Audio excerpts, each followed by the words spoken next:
Nous sommes un groupe suédois mondial, présent dans 47 pays en tout dans le monde. Et donc en France, Securitas est présent depuis de nombreuses années, la première entreprise de sécurité privée en France, avec 16 000 collaborateurs, un peu plus de 700 millions d'euros de chiffre d'affaires. Et nous sommes présents sur tous les métiers de la sécurité privée.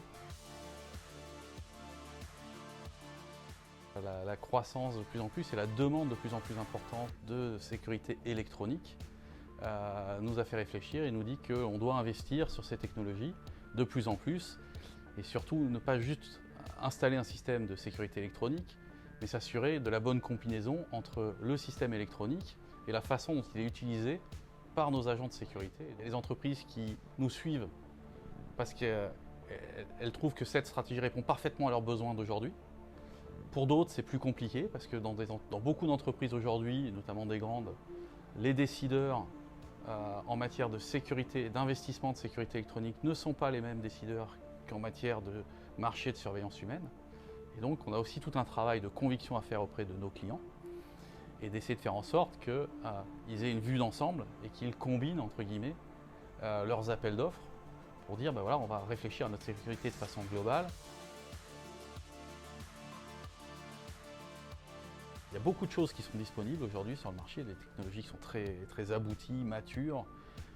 On a quelques enjeux en France d'un point de vue réglementaire pour que ces technologies soient exploitables. Et puis on a aussi, il ne faut pas l'oublier, un enjeu cyber important parce que plus cette technologie avance, plus elle est connectée et plus finalement le risque cyber devient un risque majeur. Et en voulant se prémunir d'un risque, en fait, on est en train d'ouvrir une porte sur un autre risque.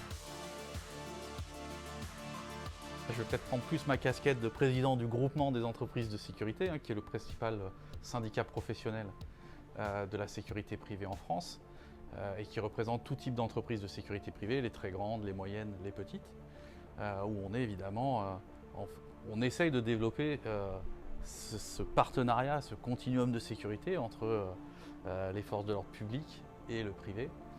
Et là, je voudrais dire qu'il y a encore beaucoup de chemin à faire. On part d'une situation quand même qui est compliquée et je crois qu'on a beaucoup d'investissements à faire de notre côté sécurité privée.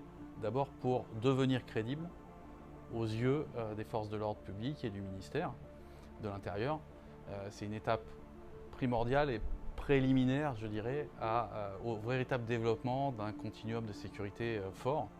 Parce qu'aujourd'hui, on fait quand même le constat que la sécurité privée, elle est regardée d'un œil est-ce que les acteurs de la sécurité privée sont au niveau pour qu'on puisse vraiment travailler en collaboration entre les forces de l'ordre public et la sécurité privée. Et donc ça, c'est vraiment la première étape que l'on doit travailler, c'est monter en gamme dans la chaîne de valeur et proposer une autre sécurité privée, d'autres types de prestations qui feront qu'on sera crédible aux yeux des représentants des forces de l'ordre public et du ministère pour ensuite pouvoir vraiment collaborer. Alors, je n'ai pas vraiment un pays à citer en modèle. Je pourrais évidemment citer la Suède, qui est le pays de la maison mère, et où la sécurité privée est bien plus évoluée qu'en France et remplit des missions d'un autre niveau, avec des vraies collaborations beaucoup plus actives entre forces de sécurité privée et forces de l'ordre public.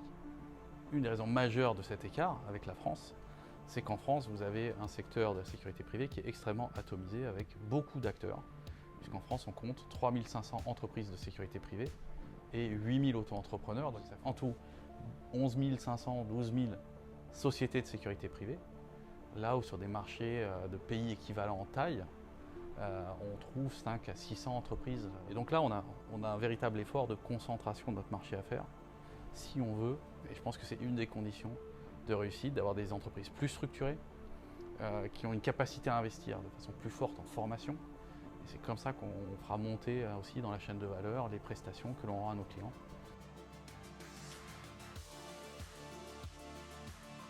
Elle mixe finalement dans les personnes qui viennent se former dans votre MBA. Il y a un mix entre des gens qui viennent plutôt d'un cursus militaire ou gendarmerie, en tout cas on va dire sécurité publique, et puis des gens qui viennent du monde de l'entreprise. Et donc la confrontation ou le mix de ces gens pendant toute la durée de la formation. Je pense que ça crée de la richesse pour tout le monde, cette formation d'un très haut niveau. C'est intéressant parce que ça forme notamment des futurs directeurs de sécurité dans des entreprises qui sont mes clients. Donc moi, je suis très intéressé pour que ces directeurs de sécurité, qui vont être les acteurs des appels d'offres de demain à qui je vais faire des propositions, aient bien tous les enjeux de sécurité pour leurs clients en tête et que finalement la discussion qu'on aura, elle soit plus sur quel est le bon dispositif de sécurité pour votre entreprise, monsieur le client, plutôt que faites-moi la prestation la moins chère possible. On a quelques événements quand même qui arrivent devant nous, dont on doit se saisir. Évidemment, je pense aux Jeux Olympiques 2024 à Paris, qui peuvent être un déclencheur pour accélérer cette transformation de notre secteur et vraiment tirer vers le haut l'ensemble de notre profession.